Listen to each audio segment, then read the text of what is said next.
frontier. This is Football Daft with Stephen Purden, midfield dynamo and average actor, Chris Toll, target man, suspicious character, and Hey, the top end of Stevenson,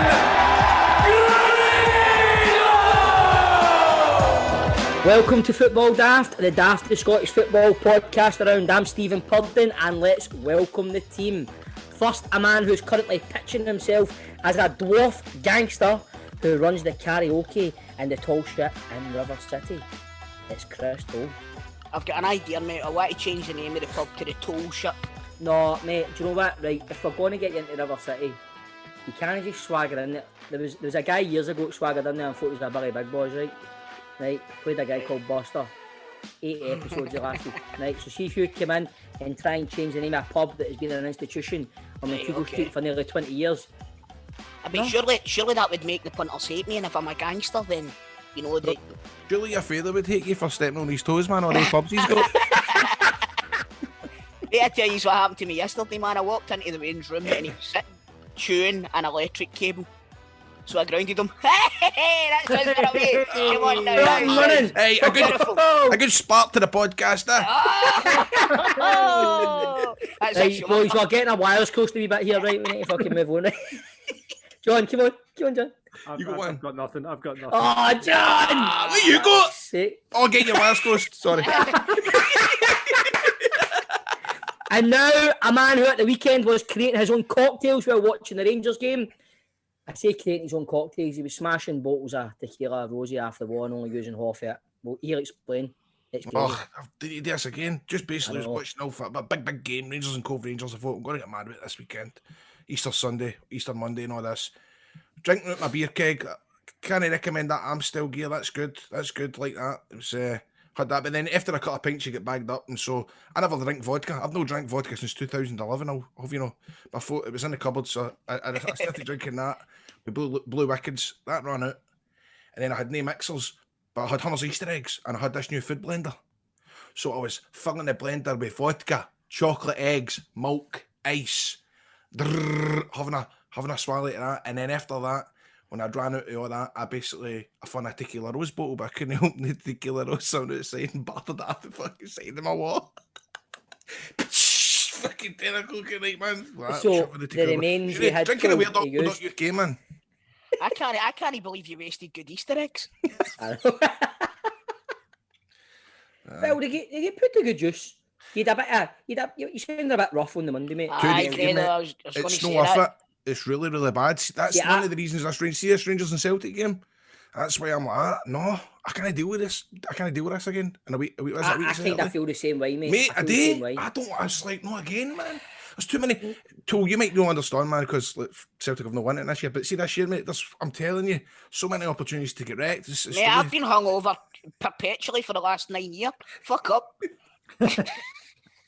I haven't really. No, but I know exactly. Mate, if you half a wagon had like a wee fucking 12-hour bender, then that was you half it. That's me half it again, man. That was fucking voice note after voice note. Oi, that's your lip for that in the group chat. What's the best beer machine? What's the best beer machine? Next day. I know, I'm fucking trying to buy a new pub and all that because I've had that one tequila. Know what I mean? Fuck's sake. No, it was good weekend, good Easter weekend. I had a wee drink the Friday, then I had a wee drink on the Saturday, the scorching weather round the back, and then I had a drink the Sunday as well, so I felt pretty fucked the weekend, and I was... By the way, what to talk me through this, right? Last Saturday, Friday and Saturday, it's fucking melting. It's roasting. Mm-hmm. Yesterday, it's fucking snowing. Snowing? I know, mate. I thought I was having to reread the weather forecast when I was reading it out for the radio, man. I was like, how can this possibly be me? I was like, 1 minute it's 12:13, the next minute I'm telling folk to watch out for hail and snow. I know, fucking hell, man. Mental, man. Right, so, what's been happening in Scottish football, right? Right, Dominic Mackay, let's get to it, right? Dominic Mackay, he's coming in early. Him and Lowell's going to smooth the transition for him. What do you think? What's this guy going to bring to the Celtic, though? I've no idea, mate. No. I'll be honest with you. See, when it comes to this sort of thing, I don't really pay attention to it. I'm not going to lie to you. I don't Even pay attention to it. even the new, like when it's such a, I just know that it feels like a pivotal moment in your club's history now. Do you know what? I struggle. This is terrible, right? But I keep forgetting his name. Right, honest to God, I keep forgetting his name. But it's apparently he's done a good job at the Scottish Rugby The Union. old rugby. Aye, Aye, man. That's well so- exciting. I know. Anybody that can do a good job at the rugby, you know. Us three are free bastards, man. We just Stop. rip each other, and it's like when Again, somebody man. says something, we always go, You- cool, mate. Again, everybody gets it tight, man. Innit? Get the rugby. Right, so But it's he's, good that- right, By the way, Is it hopefully, what I will say is, hopefully, he can bring in Rosenthal for Chelsea. Oh, Stephen, fuck off. Don't stare at me. Don't stare at me. for the listeners, that was Grado, who it will remain nameless who he was speaking to, but he was speaking to somebody who is into real football. I think Grado is. Name Tell him- and shame. Come on, name and shame. Oh, no. No, I'll Grado's tell you. I don't mind telling you. Right, cool. Because I put my hands up. I don't know that much about EPL, but it's like I was talking to young Billy's father, Billy Gilmer's father. He was talking to him in the street, and I was asking him how he's going on at Chelsea, man. He's naming all these Chelsea players that are out injured and all that, and I'm going, and he's going like, and I told the boys in the group chat, 'cause I can't remember who he's even going on about, and I just said Rosenthal. the Chelsea player was called Rosenthal. He was going, aye, Rosenthal's out injured and all that, and you can That kind of makes sense, though. man, isn't he? Rosenthal out injured, mate. That makes sense. That makes sense, though. I can see why you thought that. goes with the territory. Rosenthal. Aye, Rosenthal. That's out probably injured. why I thought of saying that. Aye. And I always just kind of, it just gets too intense. See when somebody's talking to me about English football and all that. And I'm Tell me having this to go, one, Grado, do you get all nervous and all that? And oh, aye. I try to change the discover subject. Aye, man, that's good, man. Aye, cool. What else has been up to, man? But is he coping all right down there? Aye. Because he wants to talk about these players that he talks to in the training ground. I don't know if I clue they are. And I'm like, wow, does he? Oh, that's By cool. the way, it'd be some buzz if they signed Mbappe, wouldn't it? Right. I still don't, mate. He's probably the biggest superstar in Because I'm world no Jade football Goody, now. right? What? I'm no Jade Goody. Who's that supposed to be? Right, you know how she would always go like, oh, I don't know what that means. 'Cause I'm daft. Oh, Aye. aye, You man. think you think that I'm doing that with that Mate, Mbappe? I think you're ripping the piss at me, man. So Honestly, did I, mate. So I'm with you. No chance is Hero here to Kylian Mbappe. No chance. I told you he's not to bring this up. Right. Anyway, do you know what? I feel like we're picking on Graham now. Right, let's move So on. they are. Aye. So they Right. are. So Dominic Mackay's coming in. Eddie Howe has. I've just seen it on record. He's saying he's not in any rush and he's not joining another club until at least the summer. Is that Aye. worrying for you, Tol? I don't think he'll come to Celtic. No. Neither I do. I don't think he'll come to Celtic, and I think it's all to do with Dominic Mackay. No, I'm only joking. I don't think he'll come to Celtic. I said it to my mates in the group chat the other day. I says, there's no way he's coming to Celtic. And do you know, see, the longer this goes on, the more I think we're going to end up with John Kennedy, and it's fucking terrifying, me, No man. way. Surely not. The longer it rumbles on, but the more happier it makes me. Because you need a bit of clear out, you need a bit of a rejig, you need know. to fucking get us. I mean, you've got Ayer. Is he Ayer's going to be on people's list, right? I gone maybe Edward, Scott Brown's going to Aberdeen, Law's away, Mackay's brought in early, Howe saying he's not coming to summer. It's fucking brilliant, isn't it? Plus, Grady? they're saying that Griffiths is away. Hopefully, Christie will be away. They're talking of Leicester coming in for Callum McGregor. It looks as if it's a full squad rebuild, a full fucking first team rebuild, man. So can I ask you something, right? Aye, See where the likes of the Eddie Howe stuff is? It got me thinking. See, the longer it goes on, aye. does Eddie Howe somehow in that length of time get more exciting? Do you know what I mean by that? You know how the likes of like No, if see somebody's it- out see it- injured, no, if mate, somebody's out, see the somebody's long- out injured, they're better the longer they're out. Oh, we need them back. He's brilliant. Is that happening? No, the longer he puts it off, the less I want him at the club. Because if somebody wants to be there, they're there. You know what I mean? And So no, what it's would you want? Would you reminding me. want It's actually reminding me of the Ben Davies deal. the know boy what I went to Liverpool? Aye, Aye. it's reminding me of that. Somebody's going to come in and take him, and I think it'll end up being, depending on what happens with Roy Hodgson, it'll be Crystal Palace. or it'll Palace. be- Could be or it'll be Newcastle. Newcastle, aye. So would you right now, if Kennedy or Roy Keane says I'll take the job right now, and Kennedy goes right, I'll stay there now, I'll become the manager, officially the manager, or Roy Keane goes, I'll come up tomorrow and do the job, or Eddie Howe said, I'll come on the 30th of June, what would you take? I would take Eddie Howe on the 30th of June. But Really? if it was a straight up choice between Kennedy and Keane, then and I was guaranteed that Kennedy wouldn't be staying as assistant manager, I would take Keane. Mm-hmm. I would take Keane ahead of Kennedy. Purely because he's got experience as managing, and he doesn't suffer fools gladly. But then you've got He doesn't miss and hit the ball.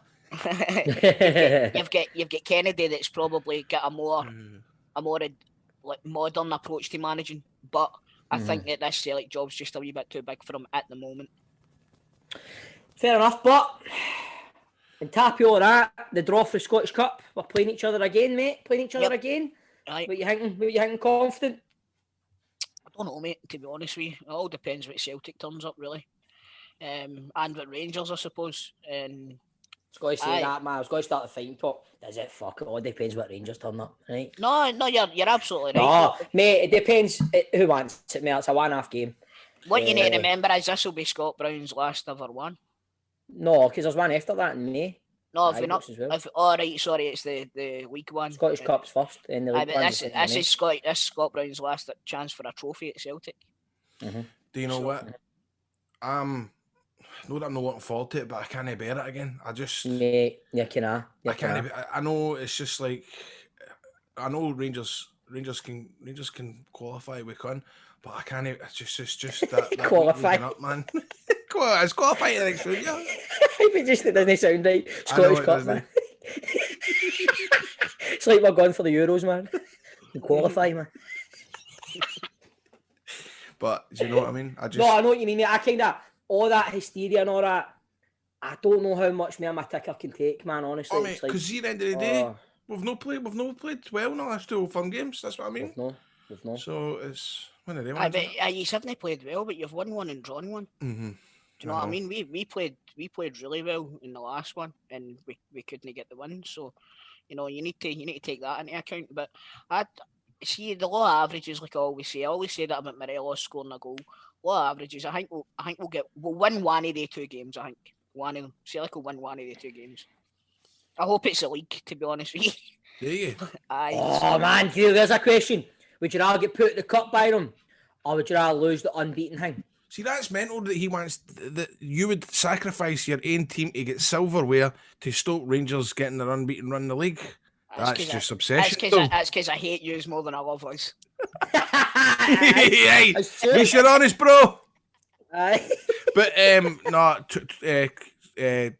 what's your name, Bob? The thing is, with the Scottish Cup, we've not won it since 2009. Is that the last time we won it? Embarrassing. You've never won it. Hey, there it is. That's the fighting talk started already. Big fucking I've got my pal coming on today. Use her for it. Your wee Rangers hat, Celtic hat, day for that. Right, you're wearing one of the jumpers at the Waynes wear. No, mate, I'm a little bit mortified with that. Mate, D squared, man. My wee brother works in flannels up the fort, man. He's obsessed with that gear.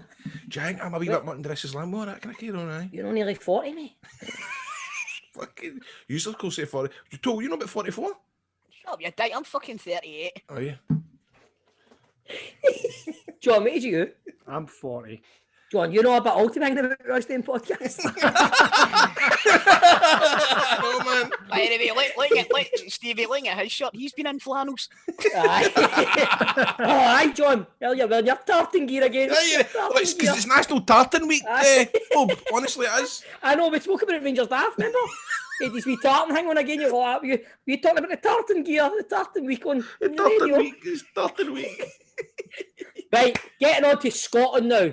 Away for Rangers and Scotland, right? Good news for supporters is Hampden will have 12,000 people in for the Euro games against Croatia and the Czech Republic. What do you think of that, boys? That's good. Aye. Oh, aye.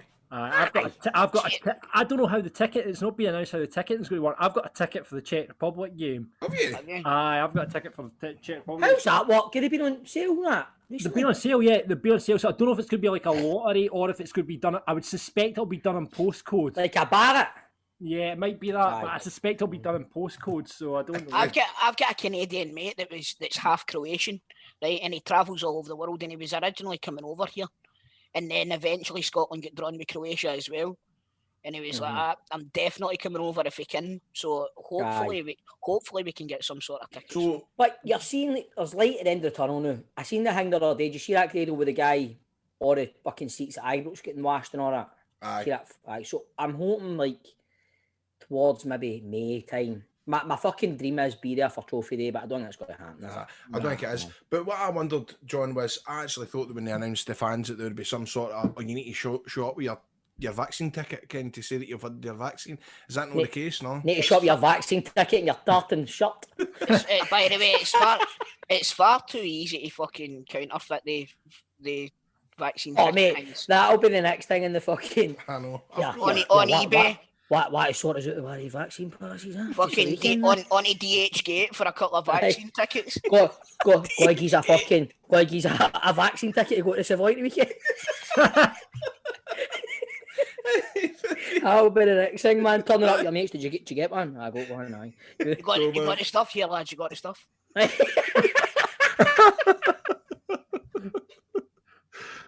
other news. I watched the Liverpool absolutely destroying Arsenal all night. Tierney went half injured yesterday in the group chat.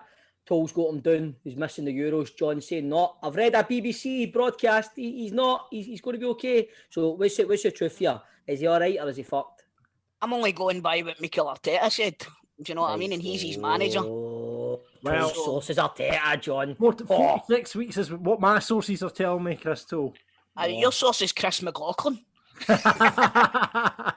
I'm me tolling this one, John.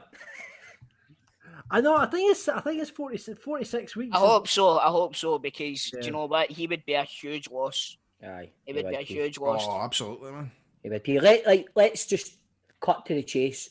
Who's the better left back, Robertson or Tierney? For me, definitely going by this season, for me it's Tierney. If you look at their careers overall, you would probably say Robertson, but on form now, for me it's Tierney, definitely. What do you think, Grado? I think, well, does Robertson know sometimes get it tight for his performances in a Scotland shirt? Not just that, this season for Liverpool, he's been abysmal, man. This season's an easy one to say Tierney in it, but I think we need to cut the boy a bit of slack. Aye. Robertson, it's probably his first bad season I've seen him having, like, since he made that breakthrough to the Liverpool squad. But you never seen him at Queen's. He was dreadful in 2014, man. Aye, mate, I missed that, Right, man. wasn't Grado's mate Ricky Lyle said he was brilliant, man. Aye. What do you think, Grado? Who you taking in your team, Robertson or Tierney, if you had to pick one? But do you know just... hypothetically, if you had to pick one. Oh, Tierney. I'd pick Tierney. Aye, I would. I'd pick Tierney. Tierney. John? I'd like you say, this season it's got to be Tierney. I mean, that performance against Faroe Islands was like impressive. You see him at Arsenal, and there's talk about Man City coming in for him in the summer. He's played that well at Arsenal this season. He's one of their best players, so I would say Tierney. I could understand Guardiola sniffing about somebody like Tierney. He likes these 100%. kind of players that can play part of a three. Like he's kind of turned Kyle Walker into a kind of can play in a three at the back, and he was a full back, that kind of thing. So I could see somebody like Guardiola looking at him, but I think he looks more dangerous than Robertson these days. He looks, even he does get forward, which I feel he's restricted, but because he's playing part of that three at the back at times, where Robertson's the left kind of wing back and Tierney needs to sit back, he's kind of one of the three. But when he does break forward occasionally, I don't know. I love how direct he is. He definitely does. He definitely does. But we shall see. But in other news, you never say who you're choosing. Who I'm choosing? Aye, who you choosing? You didn't. What you trying to dodge it? Because your Rangers supporting pals will have a go at you. It's not a day with it. Who are you choosing then, Stephen? Who am I choosing? Robertson, not Dave. Aye, so am I. A fucking pair of wild.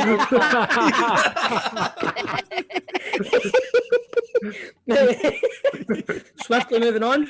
Just when you thought COVID breaches from clubs in Scotland were bad, former Shakhtar and AC Milan forward Luis Adriano tested positive for COVID-19 after he ran over a cyclist after escaping isolation. The Brazilian broke his required quarantine, decided to take his mother to a shopping mall in western Sao Paulo. He was then involved in a car accident and saw a cyclist hit in the car park and suffer minor injuries. Footage of Adriano waiting while the victim received treatment and the aftermath emerged online following the incident Monday. Now, this makes Nathan Patterson look like an angel, doesn't it? Well, do you know what I've heard is that his manager said, listen, he's got a fucking great career ahead of him. Don't do anything to him, Polis. Did the bugger get run over? Did he end up with COVID? I don't know. He died, mate. Oh, did he? Crap, man. Every week we get him there. Every fucking week we get him.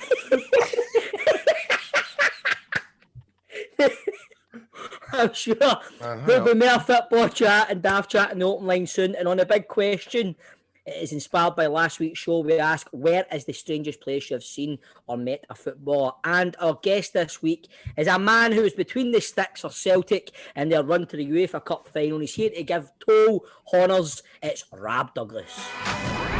Football Daft with G4 Claims. Been involved in a road traffic accident? Call them now on 01698 767 172. Ladies and gentlemen, every week on the show there's a highlight. She brings a ray of sunshine to the show.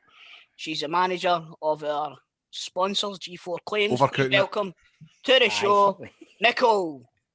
Hi everybody. Thank you so much. Thank you so much for the ray of sunshine quote. I absolutely love that. There you go. So, if you're involved in any sort of accident, please give us a phone. Speaking of sunshine, if the sun's been in someone's eyes and it causes an accident on the road, happens all the time, then please contact G4 Claims first. Now, again, I know I say it every week, but we are listening, guys, because I'm getting calls every single week. It's absolutely fantastic. Even people just asking questions, asking advice. I love that because I want to point you in the right direction. If there's anything you're unsure about, phone us and ask us. If you've had any sort of accident, phone us first so we can provide you with a like-for-like replacement vehicle whilst yours is off the road. If your car's written off, we'll get the money back for the value of your car that you're happy with. Make sure you're not left in negative equity and all that. You know, we want to look after you. If your car's repairable, we'll get your car repaired in a approved body shop or a body shop of your choice. And if you're injured at all, we can claim your personal injury for you. We don't take any fee. All our services are totally free. They're billed to the at-fault insurance. So remember, guys, for any sort of advice, please phone us, because even if you phone me and I can't help you this time, I can maybe recommend what you can do, and then you can pass me on to someone else, or I can give them advice, or you can use me in the future. You know where I am. So phone is 01698 767 172. It's not at-fault claims, and they're made easy. Easy.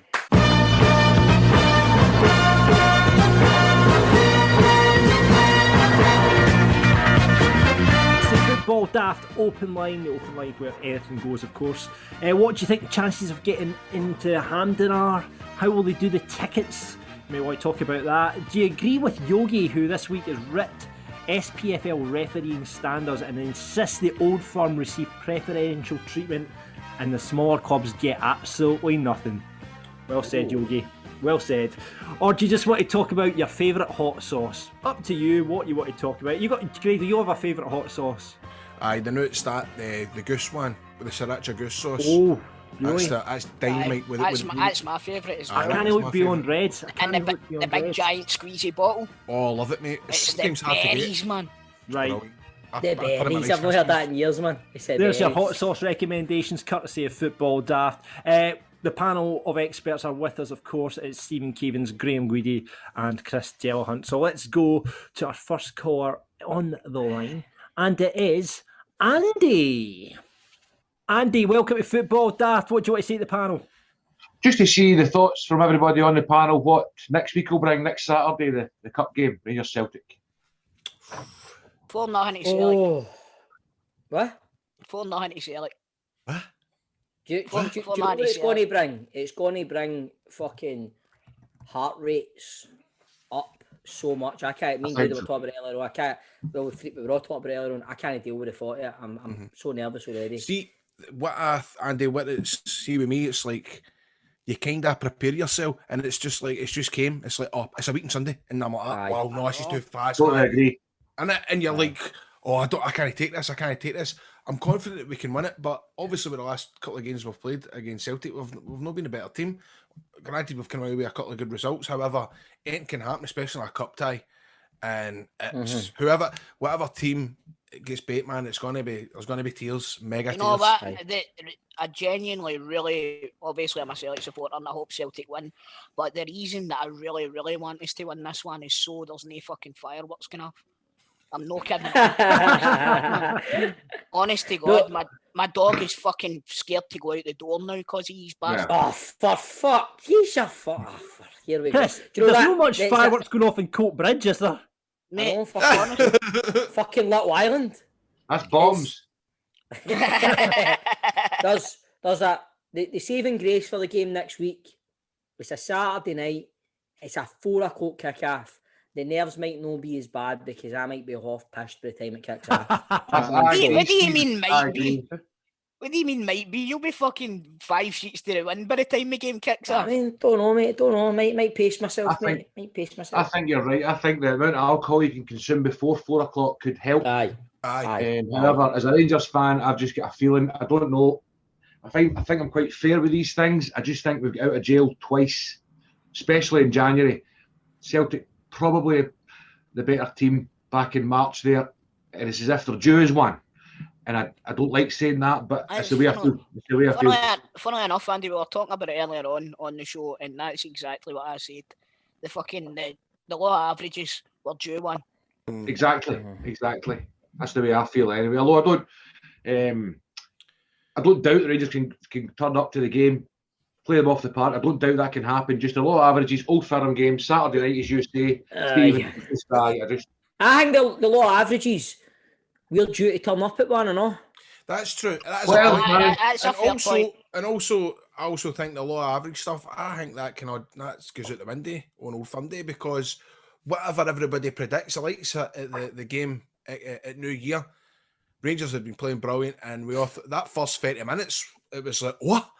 This isn't part of the script. So exactly. That's the theory. That's no, you're right. Do you know what? I think what you touched on it earlier, Grado. It's a cup game. Anything can happen. So you don't really want to be staking any bets on what's going to happen in this. So we'll talk about it probably more on the next week's show. But quick predictions round the table. Chris, 4-0 to Celtic. Stephen, 3-1 to Rangers. Grado. I'm going to go 1-0 Rangers. Andy. 2-1 Rangers. Close. Right. He doesn't play for them anymore. He's in goals. Good one. Thanks, guys. Thanks for coming on. Thanks, pal. Andy. Cheers, mate. Cheers, Andy. Well. See you later, bud. Bye. Let's move on to our next caller on the open line. It is Jordan who's joining us. Let's see what you got to say here, sir. I've got a couple of points actually. Right? So the first thing I was wanting to say was I want to talk about underdogs. So I play junior football. I play for Bathgate now, but I used to play for Livingston juniors, and we played Largs Thistle down your way, Grado, innit? That's no far from me at all, mate. That's a good wee pitch that day. So we played them at home, right? So they got a big investment in the Scottish. They got a big investment for the boy that won the Euro Millions. That's right, the boy. Aye. He put in a Partick as well, so didn't he? They turned up at he passed away last year, mind you. Sad. So they turned up at our park, right? Our park's a shithole.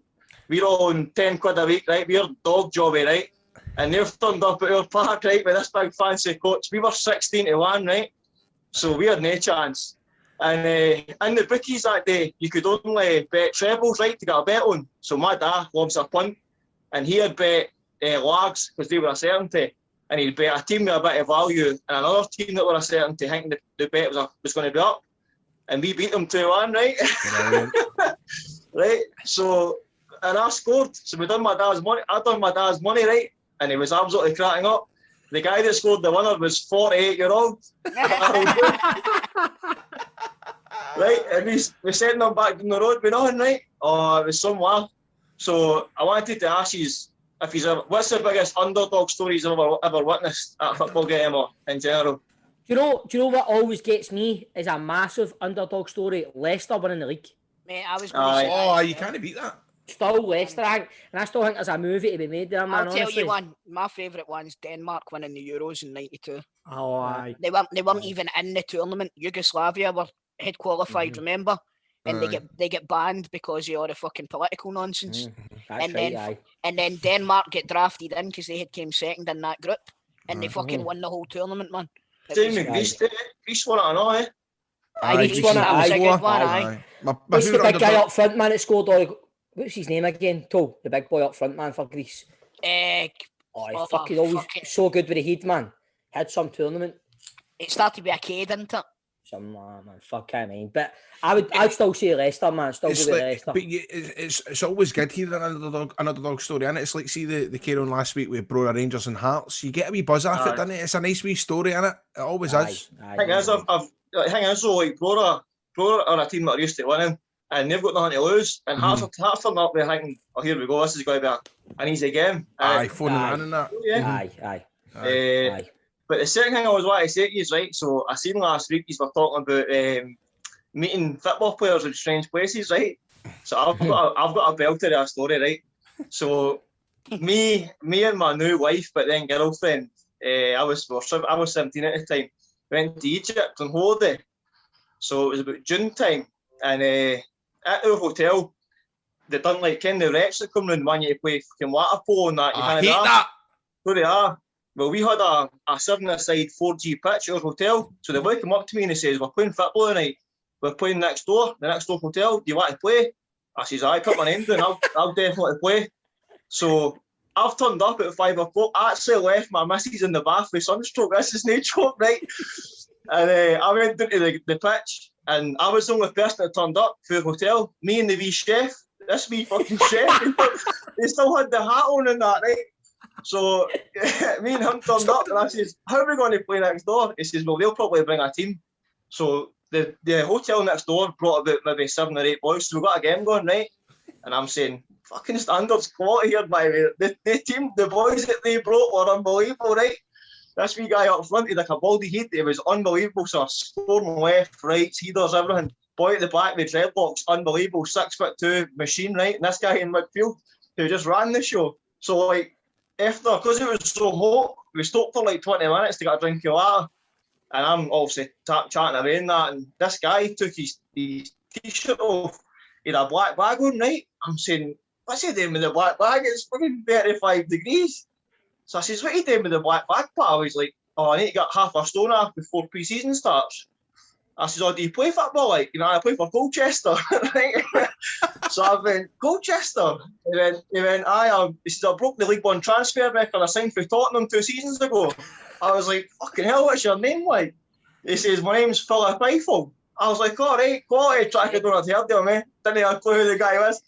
So he's like, see that boy there? He's like, see that boy there? Boy with the dreadlocks. That's my brother, Jarrell. He plays for Aberdeen.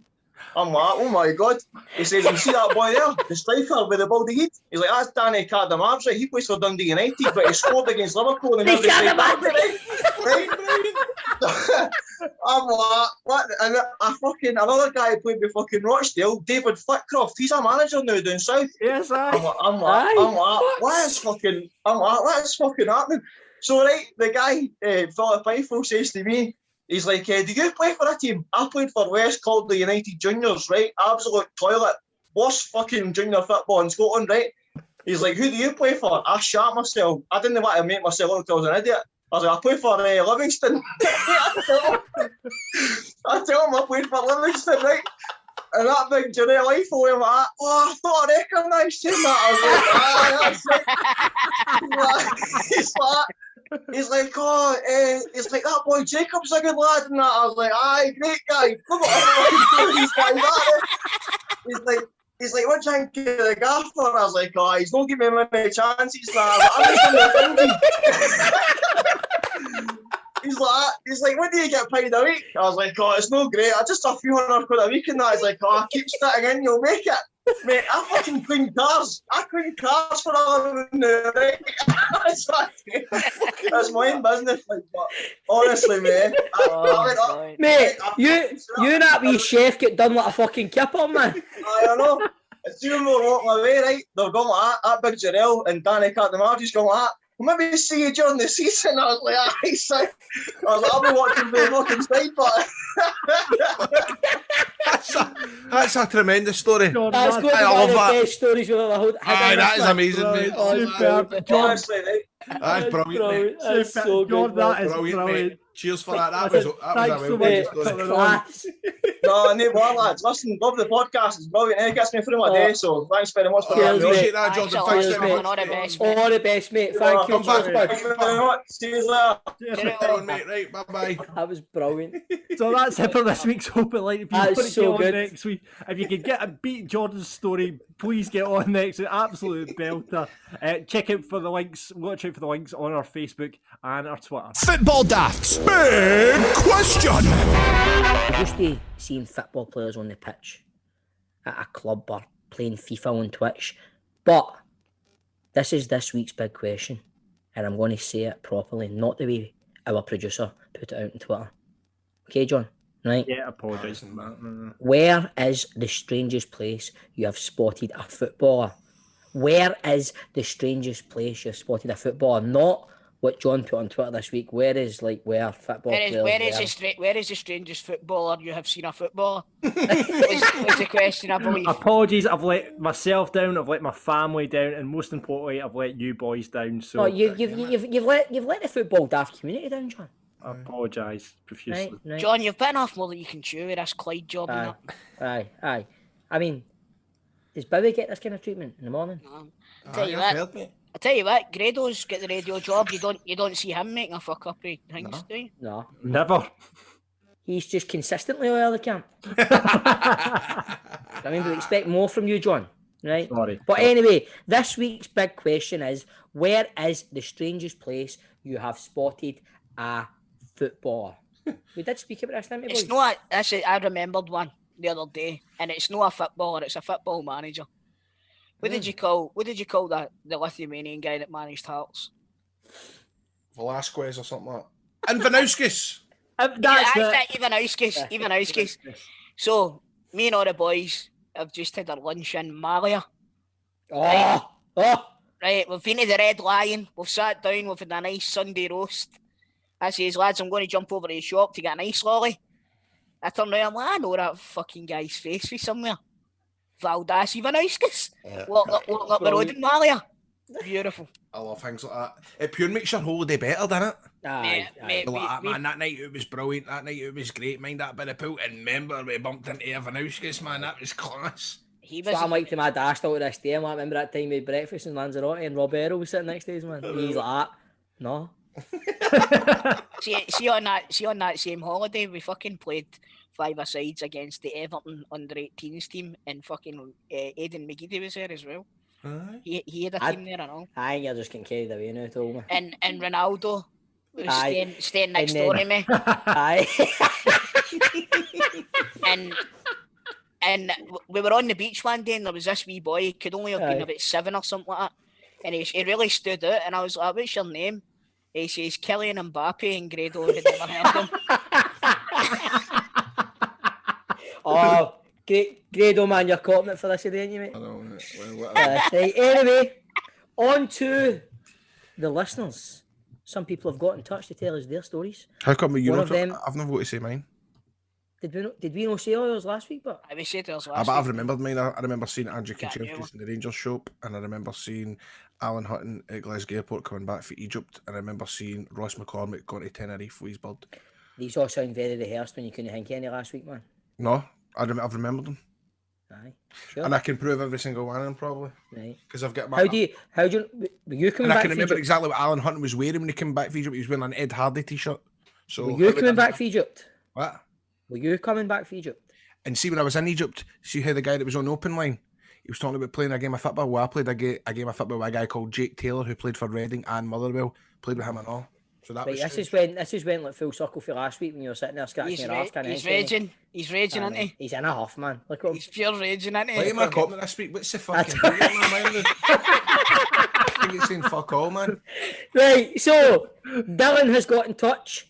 He said, I once sold Billy Stark some gyprock at B&Q in Clydebank about 30 years ago. That is well done, Dylan.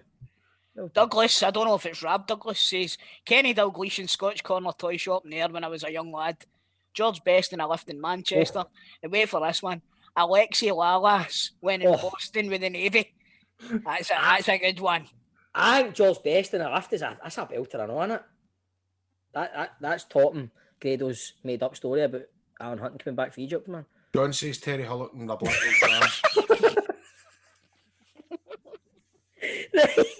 Sandy says Arthur Newman at a petrol station on holiday in Holland when I was 6 years old.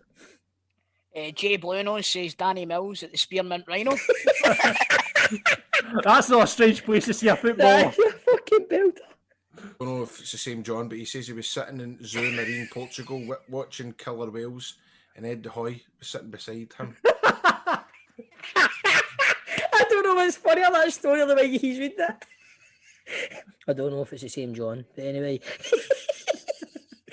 Jason's got in touch. He got a photo of Scott Brown in the lavvy of the golf lounge.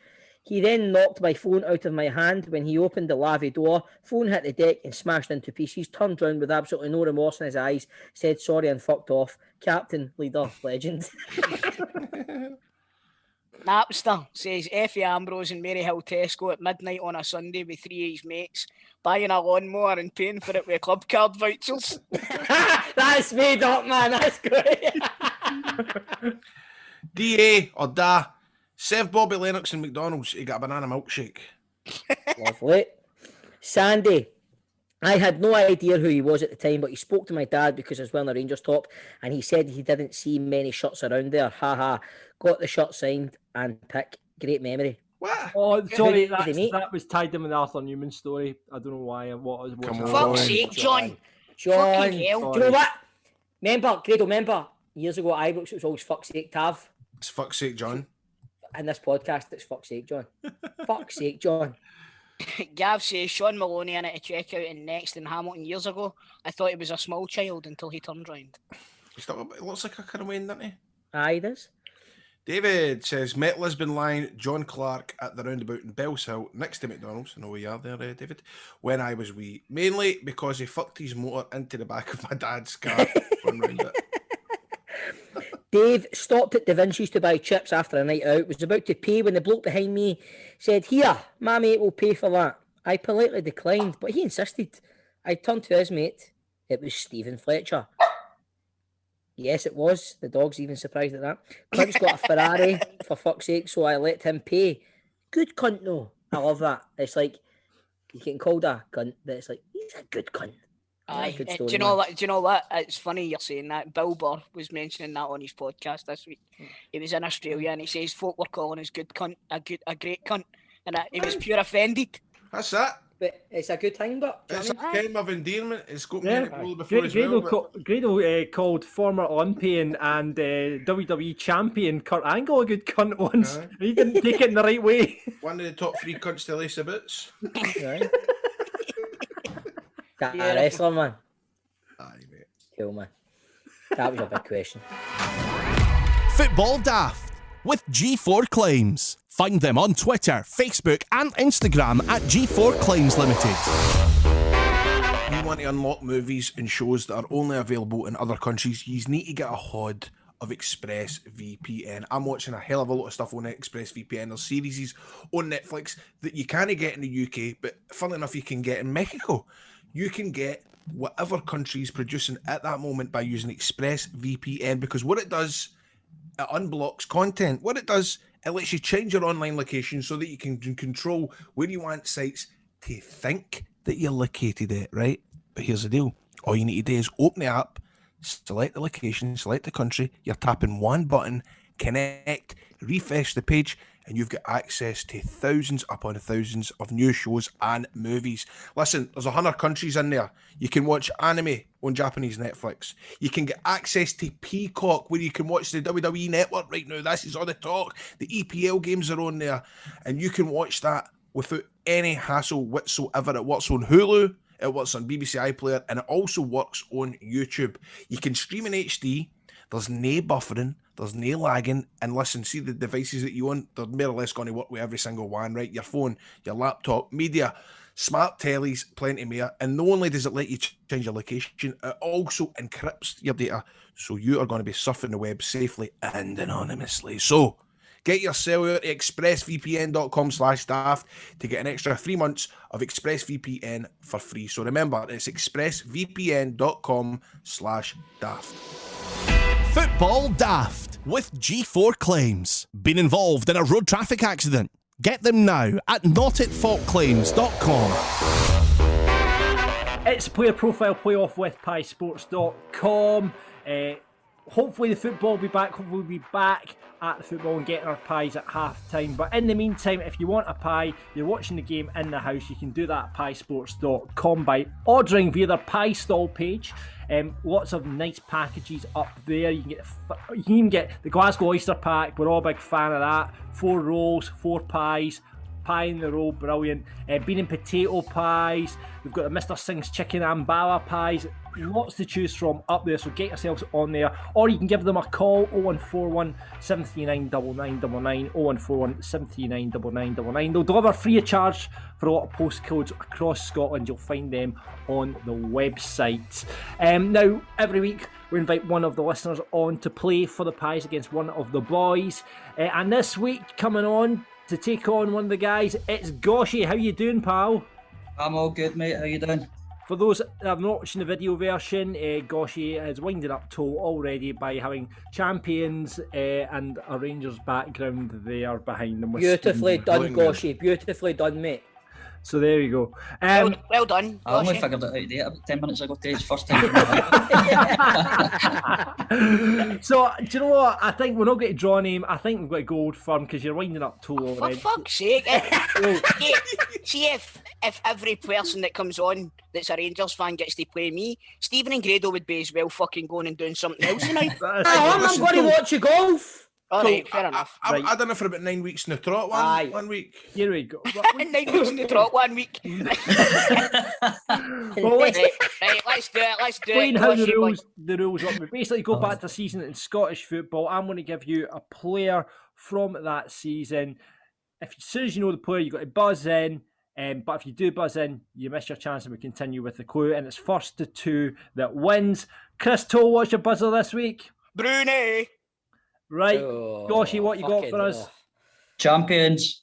Yeah, there we are. Yes. Gentlemen, we are heading back to the 2003-2004 season this week. Celtic Premier League champions, also Scottish Cup champions, and the League Cup went to Livingston for the first time. Good season for us, then. Not a great season for Rangers, no. So we'll see what players come out. Right, okay, he's ready for your first player? Yes. Right, so your first player, gentlemen. You ready? This Irish striker signed for the Pars in January transfer window of 2003 from Waterford United and went on to have 15 appearances in the season before another 2 successful years at Dunfermline. His career took him to Dundee United, but he really made his name at Reading both in the Championship and the Premiership. Chris Toll. No Hunt.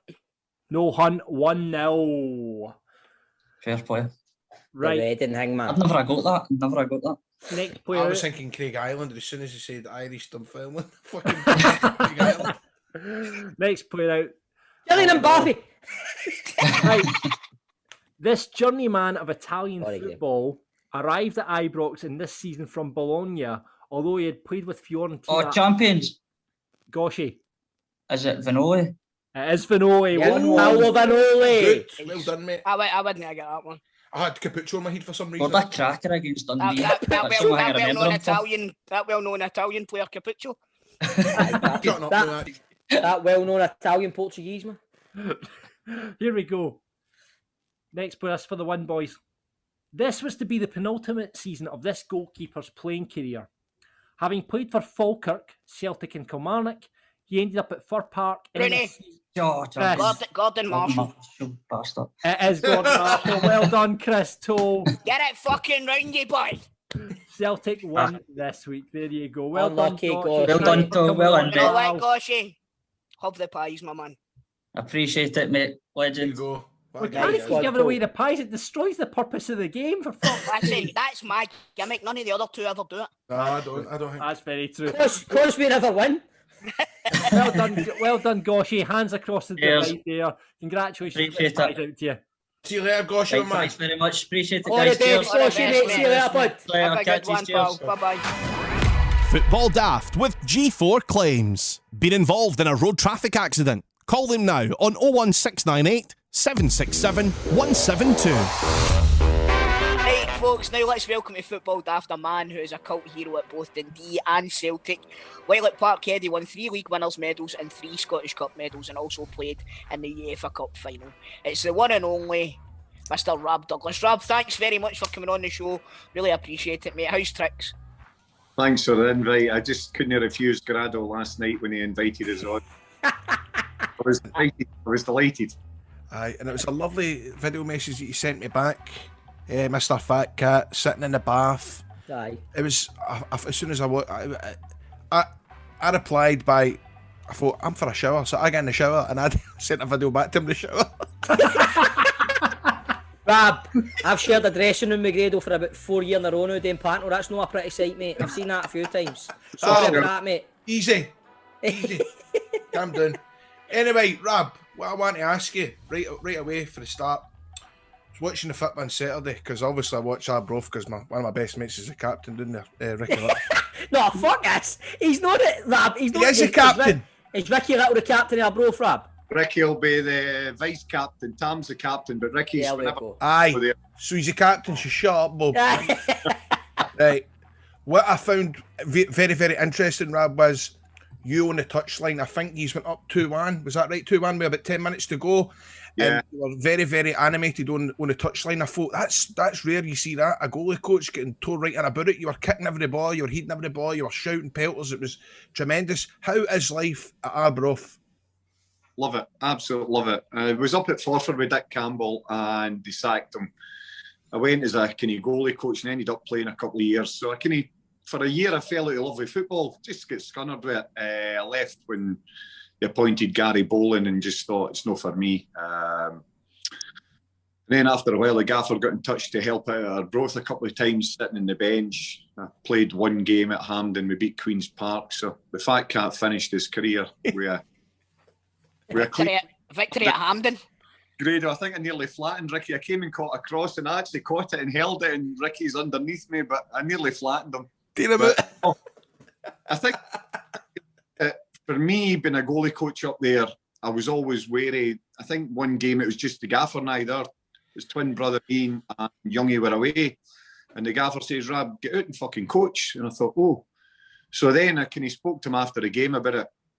I said, what about me shouting? I says, you don't get many goalie coaches. He says, I absolutely love it, son. He says, it reminds me of me 20 years ago. So I've got carte blanche from the gaffer to encourage. I'm more encouraging the boys and giving them pelters. Probably give the referees more pelters. But the main thing is if you can sponsor, if one player does that wee extra run because you're encouraging them, you're doing your job, and the gaffer's 4 seats away from me, rolling and shouting at me to tell them. So that's what I do. Aye. Is it something you could see yourself doing, Rab? Get into management?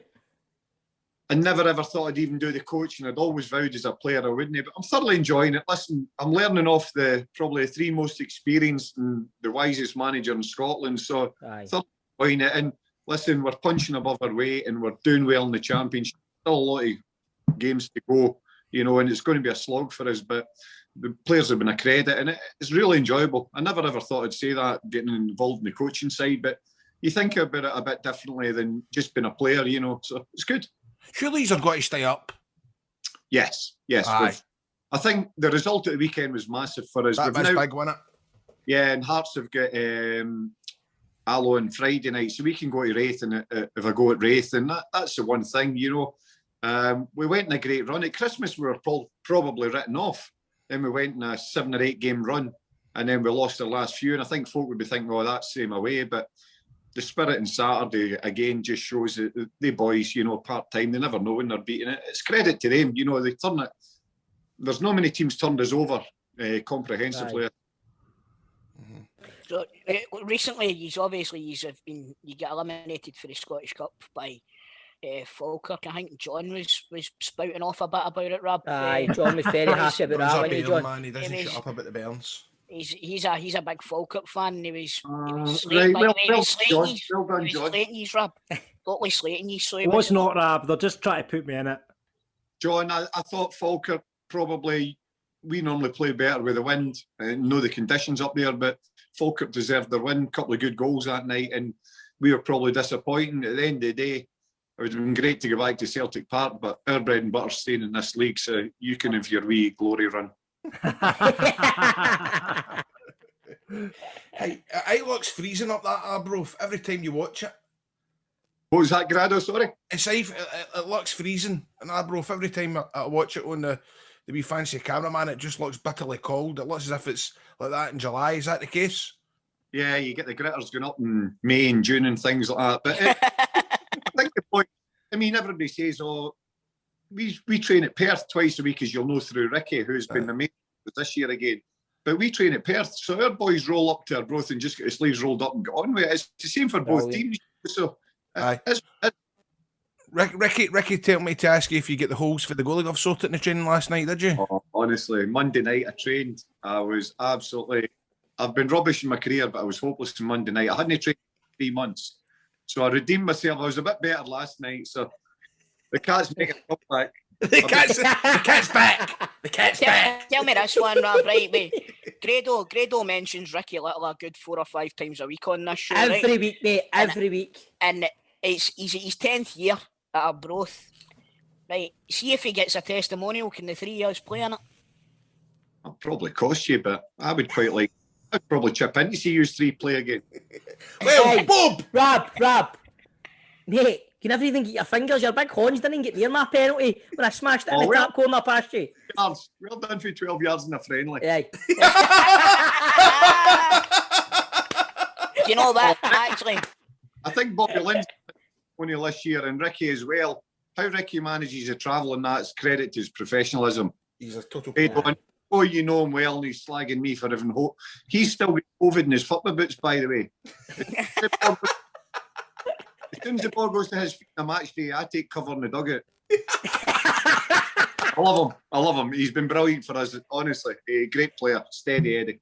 We were talking there a minute ago about Stevie hitting a penalty into Ian scoring. Right, every so often it will come up saying like Alan McGregor's save against Sparta Prague in the first leg. Right, folk were saying it was one of the best saves ever. See, when people ask me what is the best save that they've ever seen, I always say your penalty save against Motherwell at Fir Park. Right, now, how the fuck did you manage to save that? You were away in the wrong direction in the whole bloody 9 yards. How did you manage to get your hand up to save that, Rob? I don't know. It was a good clean sheet that day, certainly. Good win. Obviously, I supported Motherwell as a kid, but I think it was Derek Adams that took it. It's probably one of my better penalty saves, but Stephen's telling us he scored, but I'm just going to put Stephen right in his place. Between you and me, who saved Luis Figo's penalty, Stephen?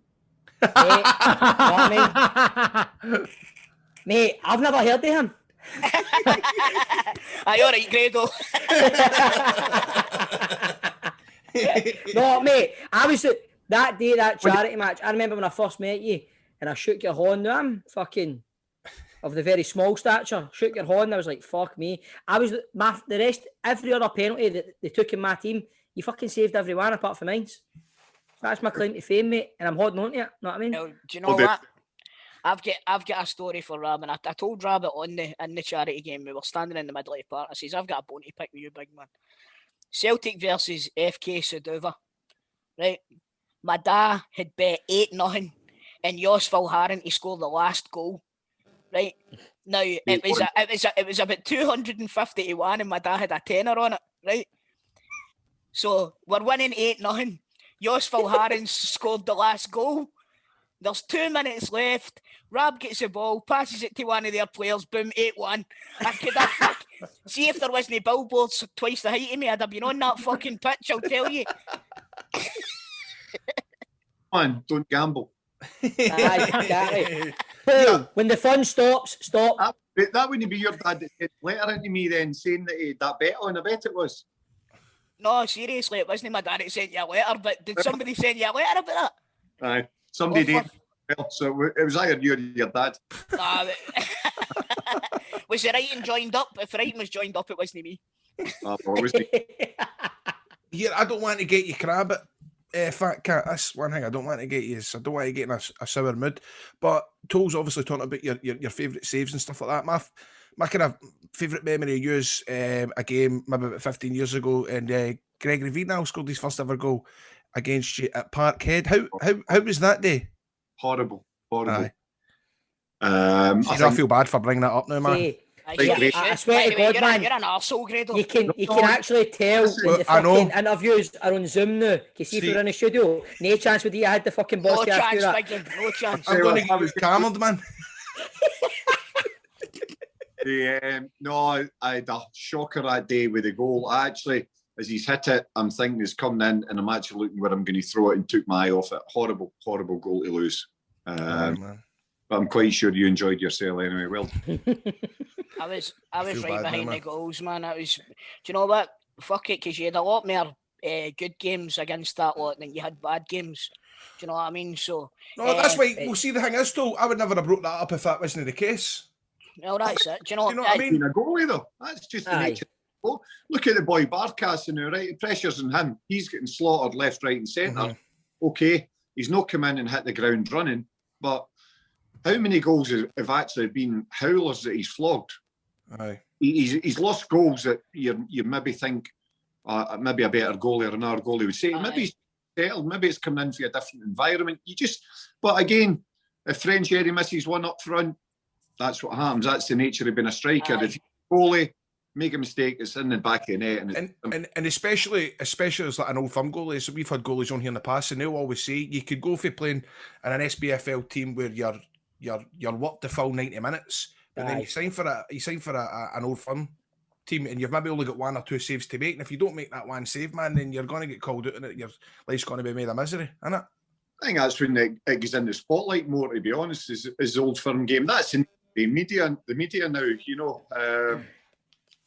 Probably it's easier to blame somebody than look at other things. So as being a goalie, you make a mistake, it's in the net. Let's be honest. It's trying to minimalise how many games you can go, getting a run with clean sheets and no making a mistake. So, Rab, Stevie's been moaning all day, right, because we're doing the podcast when the Masters is on the telly. Now, we're going to be getting out of lockdown soon, and obviously we're friends on Facebook, so I see a lot of your updates about the golf day that you do in memory of your pal. So are you looking forward to getting back to that? Are you going to be doing it this year if possible? I think we're penciled in for the 30th or 31st of August, hopefully all going well. Even last year during lockdown, I mean, it all goes to the Beatson in Glasgow, where that's a great charity. £310,000. My pal Gordon Cowan was a Motherwell fan. 24 years he passed away now. So we've golfed for 16 years. His mum didn't want him to forget him. So to be fair, £310,000 for a wee town like Lanark's incredible. And it keeps... We do a ball in August or September out at Lanark now. We're probably going to have to push that onto a Christmas ball this year. But we try and do events that... You know, Lanark's not a massive town, but certainly everybody turns up and supports us. And as you say, the Beatson's a fantastic charity that needs a lot of... I'm doing Kiltlock for it in a fortnight's time for the Beatson charity. So that's... Do you know what? I don't think there's anybody in Scotland that's not had some sort of connection to the Beatson. That's that, you know, and it's like we said, it's a phenomenal charity. So more power to you there, Rab. And £310,000 is an incredible amount of money to be raising. That is unbelievable, man. Well played, mate. Well played. We'll get back to the football now. So, you started your career. Was it Meadowbank that you started your career at, Rob? Meadowbank, Thistle, yep. And how was that? They moved to Livy. What was the transition like? I was actually playing at the time. The first year, I went there. I was kind of just in the reserves helping out. Steve Ellison and Jim McQueen were the goalies. It was actually Donald Park that signed us and George Mackey. And I actually didn't think I was good enough. I thought I'll have a year there and go back. And they signed us again. And he kicked on from there. The first year I didn't have enough belief in myself, thinking I've came from Simon and Tinto, an amateur team in between Lanark and Biggar, and great bunch of boys, you know. Just the camaraderie there was brilliant. And I always thought I'd maybe had the chance to go junior a couple of times, but kind of kicked on at Meadowbank and started, I think, played about a year before we moved to Livingston. Then we went into Livingston and they signed some guys full time. And I was actually just saying to somebody there, my first wage at Meadowbank was 15 quid a week. 15 quid a week. Wow. Old. Ricky paid. I think we used to get a tenner expenses for me to get from Lanark. Cost me about 15 quid, but I had because I wanted to. And obviously played regularly, got to Livingston, did well at Livingston. We won the 3rd division with Livingston, with Jim Leishman, and we were up. Hamilton Accies just pipped us, and then Billy Thompson came and watched us for Dundee. So I was in the Retain Fire Brigade at Lanark as well, and I said to the boys, we were going to a shout, I said, Dundee are in for us for 30 grand, and they're like, aye, fuck off. So I went, and it turned out I went to training the next night, and John McCormick was there with the contract. It was already written out. It was take it or leave it. 60 grand in a 40 grand player, 100 grand deal. So one of the, going through part time in Brecon to Retain Fire to full time at Dundee to work under Billy Thompson, and we won the championship that year. So we were straight up in the SPL. It was brilliant. So Rab, you moved to, you're saying there that you moved to Dundee in a deal which was quite a big deal for Dundee at the time. How was your first spell? I remember, see, whenever we used to play against Dundee and you were in goals, you were like fucking Billy the Fish, honest to God. And then see, when we signed you, I was over the moon, purely because we wouldn't have to play against you again. But how was your first spell at Dundee? Obviously, working with Billy Thompson day in, day out was amazing. All the time in the world, and grateful for Billy having the patience to work with us. But probably when you come for a building site, etc., you've maybe just got that wee bit more desire. And, you just want to try and succeed. And that's what it was. I moved up to Dundee. I couldn't handle the travelling. I did it for about a month and hated it. Absolutely hated it. So moved up to Dundee, and it was the best thing. And be fair, at the time, Big Leash says to us, Robert, you're going to Sleeping Giants. And Dundee kicked on. Peter and Jimmy Marr took a gamble on us, and it worked well. We got promoted, and we were in the SPL, and thoroughly enjoyed it. We had Jockey Scott, we had the Italians. Just, you know, what a time! What was Jockey Scott like, Rab? Brilliant. One of the best coaches you'll get.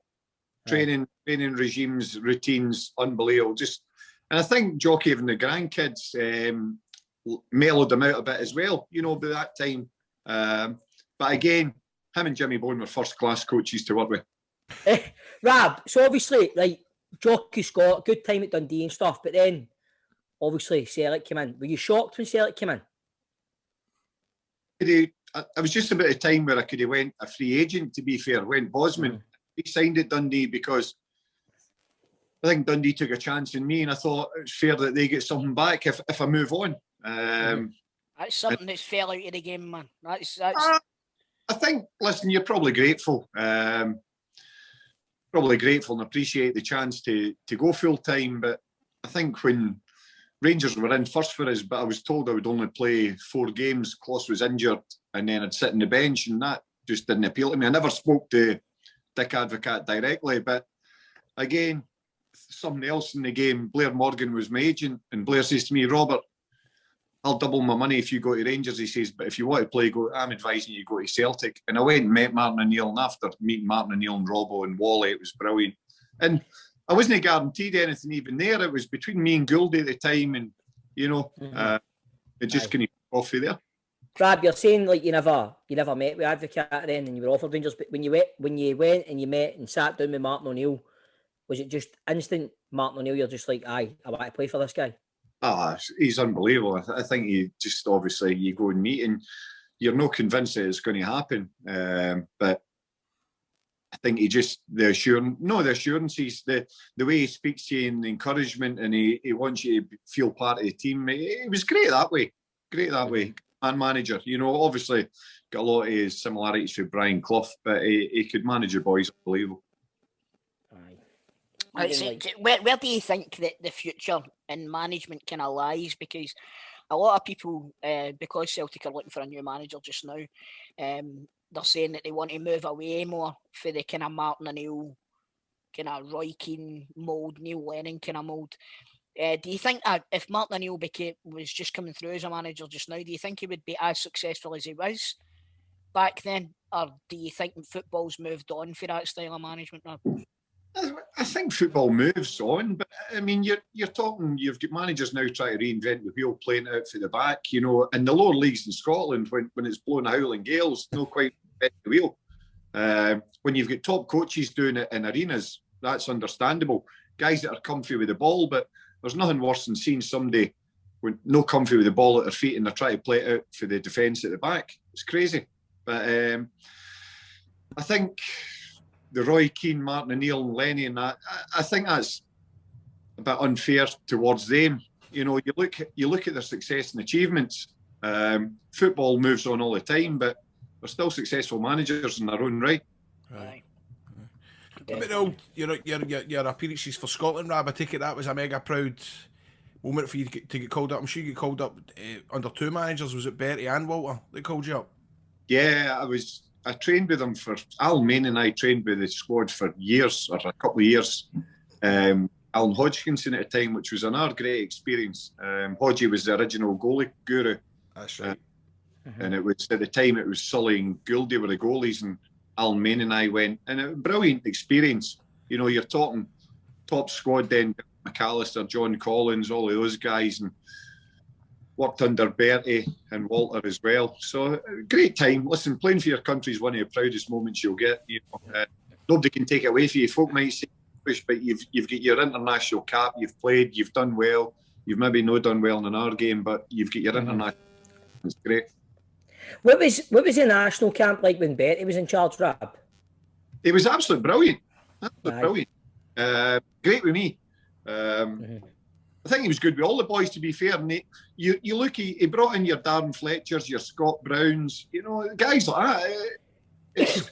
When you think of it, Faddy, Faddy was his cheeky boy. But again, he brought all these players through, and probably he got a bit of unfair criticism because, okay, we beat Holland 1-0 at Hampden, then they battered us over there. But I think you've got to remember the squad that Holland had, Van Nistelrooy and all those guys. Time Van der. Again, Bertie got a lot of stick, and I think some of it was unjustified. I think it's because maybe he came in as a foreigner. We were as close to qualifying as we'd been in a long, long time, certainly. Aye, definitely. I watching Scotland at that time was great.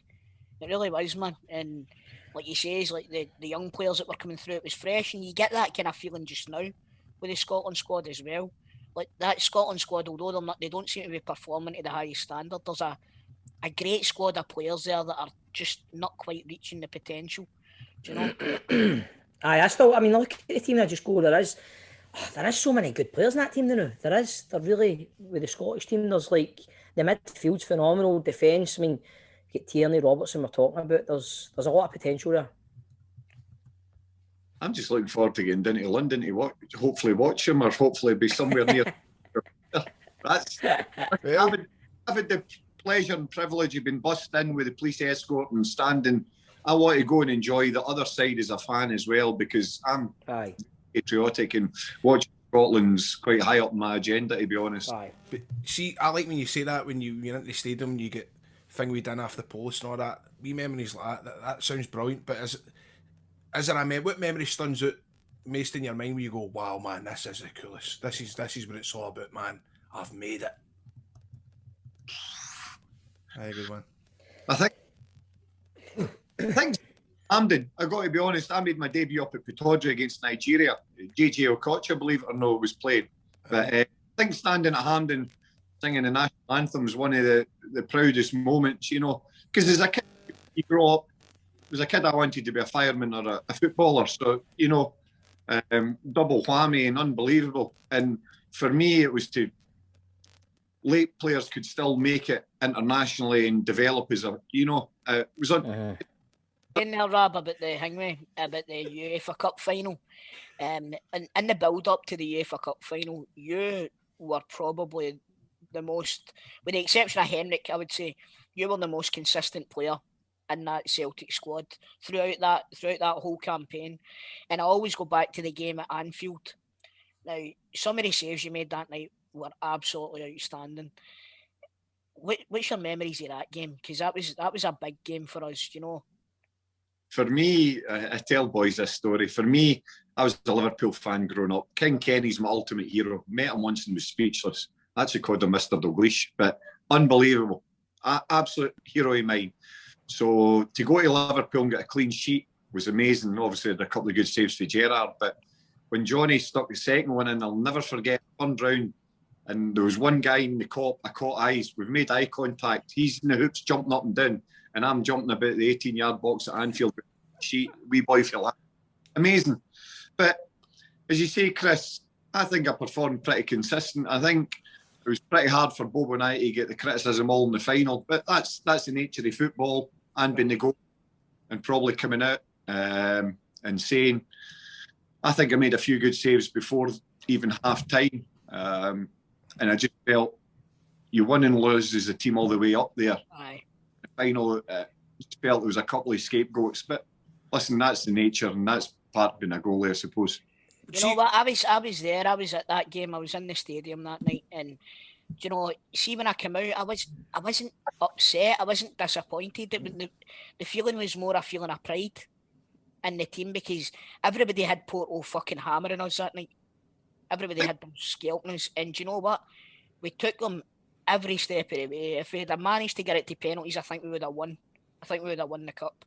But it was just a lot of people were giving some of the players some stick and stuff like that, but at no point did I feel as if the players done anything other than exceptionally well. Honestly, I know obviously there was a few individual mistakes, but you can't judge a full season on that, can you?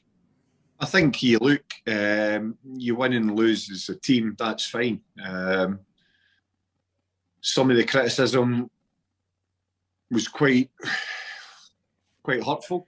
I think Bobo got some, I get some, other players get some. When we were getting clean sheets down at Anfield, everybody was in it together, and that's just the way I'm quite happy to remember it. I think what an achievement for a team that Porto went on to win the Champions League the following year. It probably launched Mourinho as well. That's how good they were. Aye. And we were so close. Still a major, probably the most disappointing football result a Celtic fan or player will get. So. Was it obviously the most special team you've ever been involved with, Rab? I think the boys have got a bond together. We've had nights out, we're playing the charity games at Celtic Park and that, and it's amazing. You catch up as if you've never been away. It's like soldiers that have been to Vietnam together. Well, we've been together, so that'll do. I think you look, I quite pally with Big Johnny and Sutty and Lenny, keep in touch with Bobby and Stan and Gouldy, so the core's there. And I think everybody will have be friendship group, but I think when you meet up together again, it's brilliant. Mm-hmm. You were talking in our Patreon thing where we do teammates, you were talking about Henrik Larsson and Moravchik. I mean, like when you went to Celtic and you seen these guys firsthand, how good were they?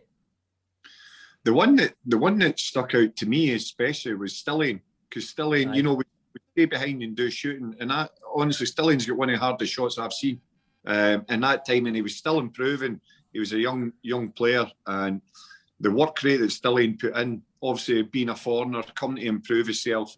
It's funny because Lamb always said he was a wee chunky monkey when he started at Celtic, but I didn't see that in Stillane. He was half time he had to change his shirt. There was that much sweat in it. It was just it was unbelievable. It was always why they players, man. His runs for middle, it was so hard to pick up. Always so hard to pick up. Goals he got for him and attacking with the fielder. Like you said there as well, Rab, the work that he put in as well. I've read his autobiography, and to learn English, he worked out in a burger van outside Celtic Park. So that he could learn more English. He he done shifts in a burger van outside Celtic Park. I didn't know that, Tom. Aye. I think he struggled to settle in at the start when I think that probably helped him. But again, what a great teammate, funny. We've had nights in Shanghai, Shuffle and Stans came and joined us, and you go to, you're maybe in another couple of, in company with another couple of people, you got to pay your bill, and still ends left, blootered, and he's paid the table, That's just, he doesn't think it that way. He's just a generous, nice character and a great lad. Well, but Rab, talking about like how special that team was then, the Celtic team, how hard was it when it came to an end, when you moved on? Was it a hard decision to move on? I think Martin's wife hadn't been well and he was leaving as well. I think Jackie was going, Henrik was going. So I think when you look at the cycle, I was there 4.5 years and it was unbelievable, so probably Gordon Strachan was coming in and didn't want to keep us, and he signed Boric, who was an unbelievable goalie, made mistakes again, but got away with it sometimes as well. That's the nature.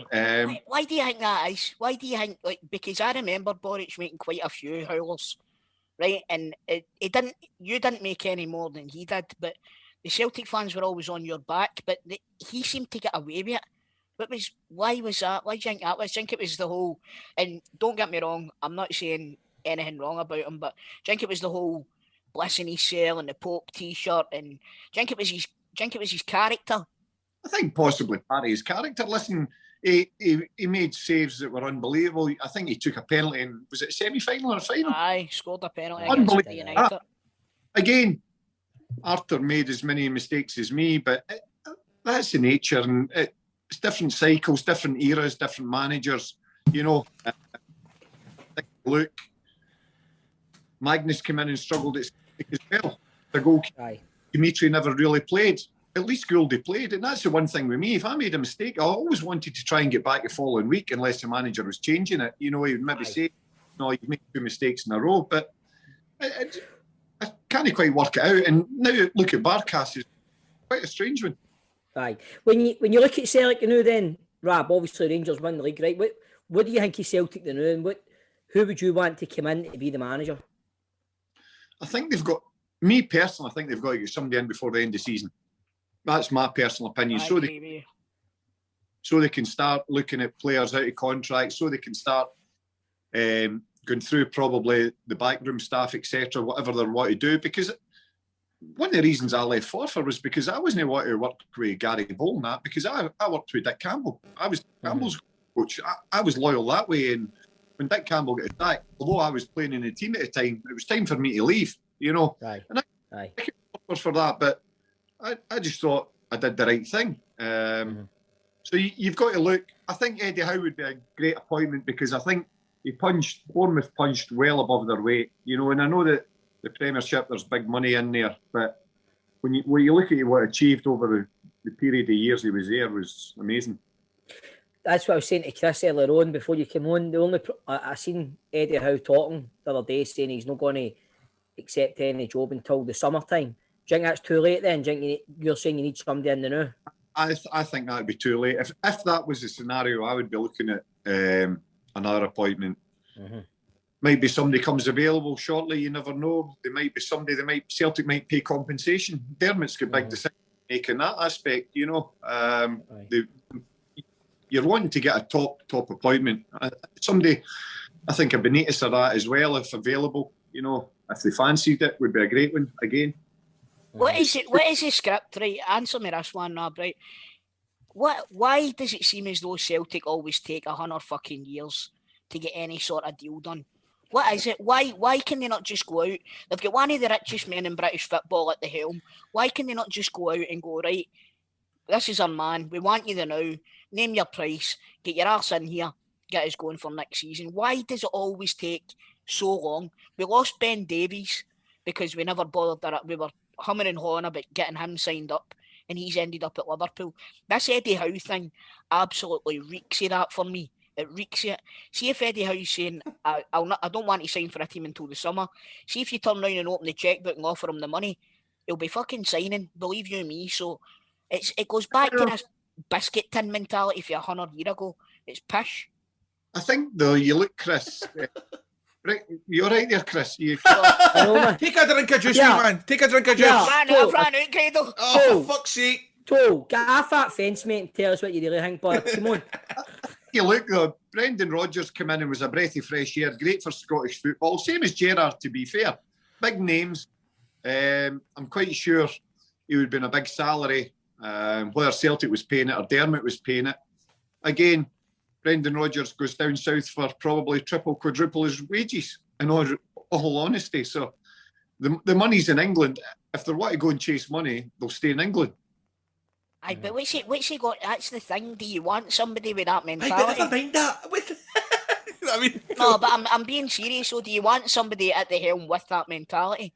See, for example, Brendan Rodgers came up here to rebuild his reputation, right? And he done it. And fair enough, he's then moved on, and he's doing brilliantly in the Premiership with Leicester.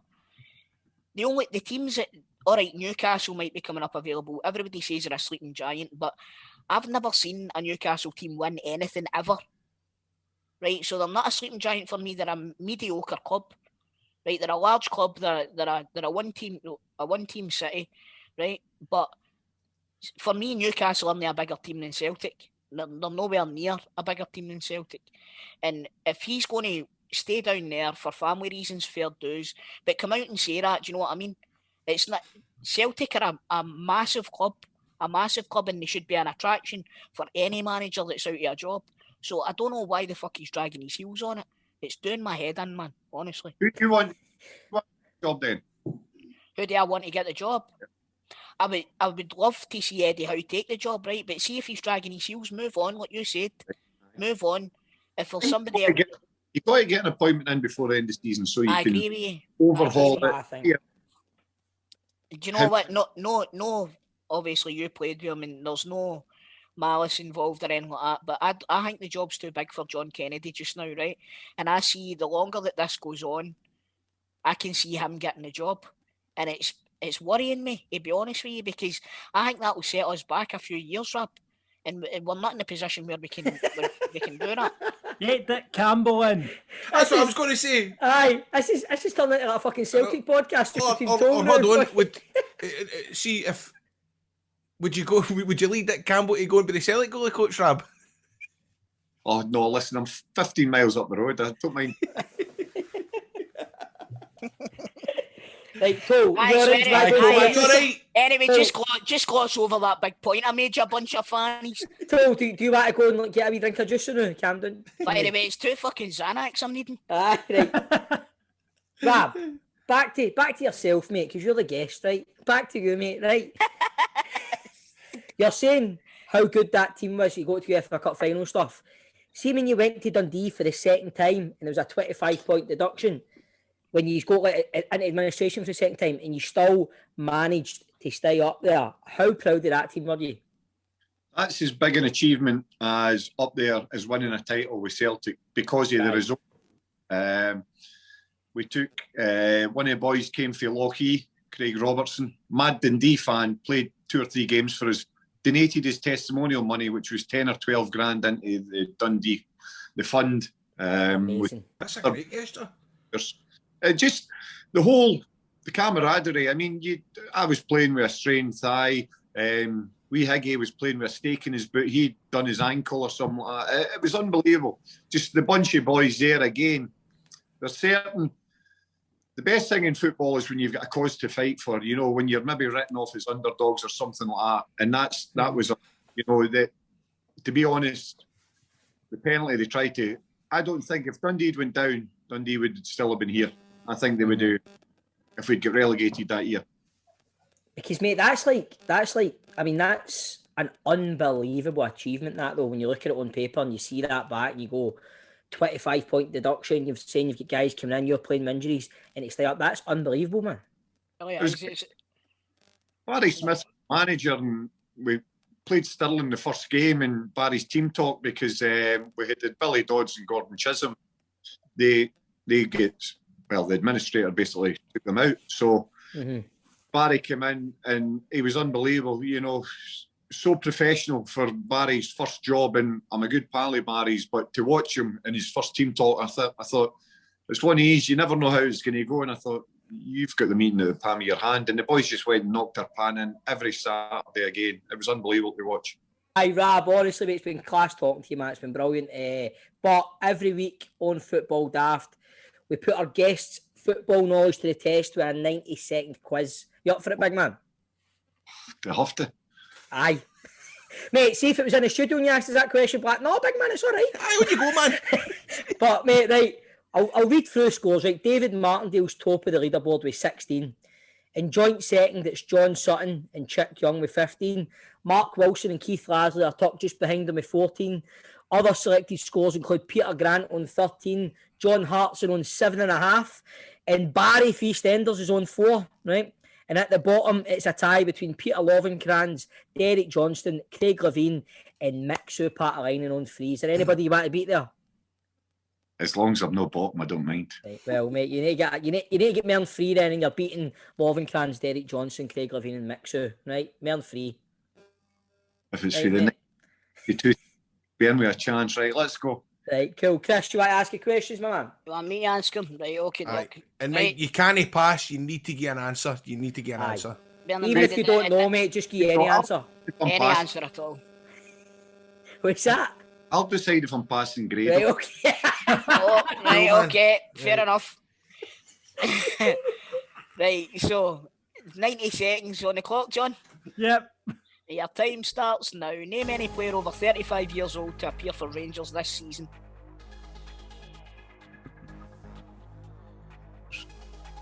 Pass. Which English side did Aberdeen play in their 2018 Europa League qualifier? Burnley. Who beat Liverpool 3-1 in the Champions League the other night? Real Madrid. How many games did you play for Plymouth? One hit wonder. Which team did Jeremy Frimpong? Oh, you can't. Which team did Jeremy Frimpong join in January? Germany. Pass. Name either Swedish player to have played in the Scottish Premier League this season. Pass now. Go on. Which Celtic player used to have the theme from the Magnificent Seven play when he scored? The King. How many caps did you get for Scotland? 18 and a half, 19, 18 and a half. One was against the Hong Kong Waiters. Who's the manager? Who's the manager of Wraith Rovers? John McGlynn. Marvin Bartley is captain of which club? Livingston. In what month in 2001 did you win Player of the Month? October. Who is currently top of League One? Falkirk. Hibs keeper Offer Marciano plays for which country? Israel. Time. There we go. That's not bad. That's not bad. I think it's safe to say you're not at the bottom, Rab. I think you've got more than 3, mate. We'll go Aye, through. who was the Rangers player? Over 30. McGregor, Stephen Davis, Jermaine Defoe. Do you know what? We did a quiz at Forfar one night, and it was something about players that had played in the European Cup final, had played in all the leagues. Aye. Didn't you know the answer? I was one of them.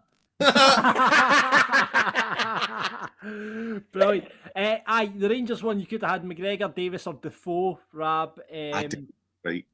You're kicking yourself over the Germany one. It's Bayern Leverkusen. Jerry Frimpong went to. Swedish players you could have had Philip Hollander or Melker Hallberg. You won your Player of the Month, according to our sources, you won your Player of the Month in November of 2001. Are you going to argue with Rab Douglas? Right, I'll give you an extra point for that.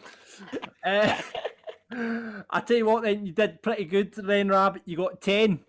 Well, that's all right. Not decent, bad. mate. Decent. Not bad Well done, mate. Well done. I was going to say something there, but I better not. Mate, I think you've said enough. You'll be getting your James Blunt kicked in the next time you see Big Rab, man. Vader, you'll be up at hospitality soon, remember, with your butt bag. I know. Oh, mate, I know what you're going to say. No, just say it. Go. What? Because you got 10. Well, aye, that's what I was going to say. listen, Rab. I want to be far in the corner going, Kato, just say it. No, listen, if we do bump into each other, you got to remember, right, working together, building safer communities, Semper Paratus, a fire service, it's a brotherhood, mate. It's been good to talk to you, and hopefully water's under the bridge, you know what I mean? what I mean? Rab, honestly, mate, it's been class having you, big man. Cheers. Thanks very much for coming on, Rab. Appreciate that. Right. All the best with the rest See you of the later, season, Rob. mate. All the best. All the best, mate. Right, bye-bye. Cheers. Cheers. See you.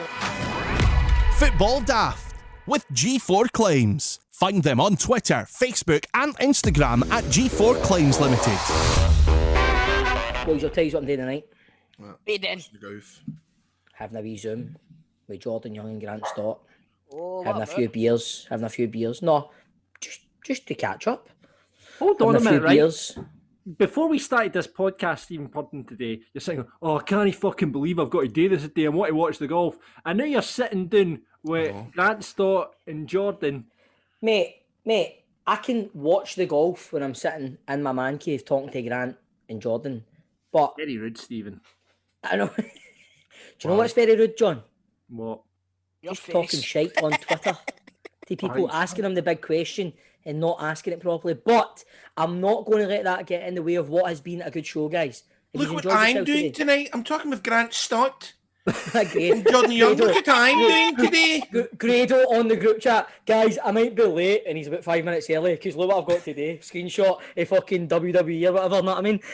Then comes on, because they didn't even back to talk to him, probably fucking 5 minutes early and all that. I mean, you're going to have a bit of a problem, man, because you fucking came right into me this full episode, man. Because you try to get out, and you fucking can't take it back. Who did I get out to? Me 2 seconds ago. Look what I'm doing tonight. Look what I'm doing tonight. Grado, see for next week, for the listeners, right? Would you go and do a little bit of research into Mbappe, and then you can come back and you can get it right up Stephen He's Purden and never Chris gonna Toll, do right? that. And you get you out. In fact, Grado, I'll go and fucking find bring him on. I'll get him on. You get Kylian Mbappe on the show next week. I'll get him on. Big Rab. He was good. And do you know what? The highlight in my football daft career is watching Toll nearly have a fucking cardiac, going on a rant about the next manager, and Big Rab just going, "You alright, Chris? You alright?" Oh, I know. No, but Rab, like, they fucking, how do they take fucking hours to make a fucking decision? Weeks, months? You know what I mean, Rab? It's Fucking true. It's That fucking is true. true. That is true. That See, is. if this was Rangers, they would have had a manager 3 weeks ago. Aye, well. Sorry, bud. Aye. No, but do you know what? See, I'm not speaking to Jordan and Grant for about an hour and a half. So see, before we go, man, tell us your big bra story. I can't be honest. Fucking. How? Because I'm up to high door with this manager situation, Stevie. Hey, okay. Up to high door, mate. Up to high door. I forgot if I mentioned yours daft. I'm looking back at my messages, remember, for Sunday night, man.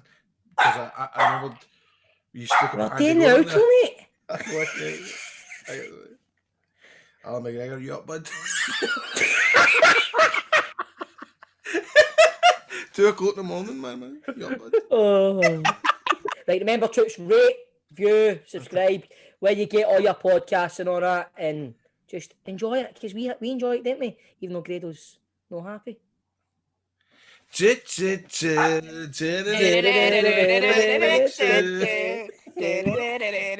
Audio.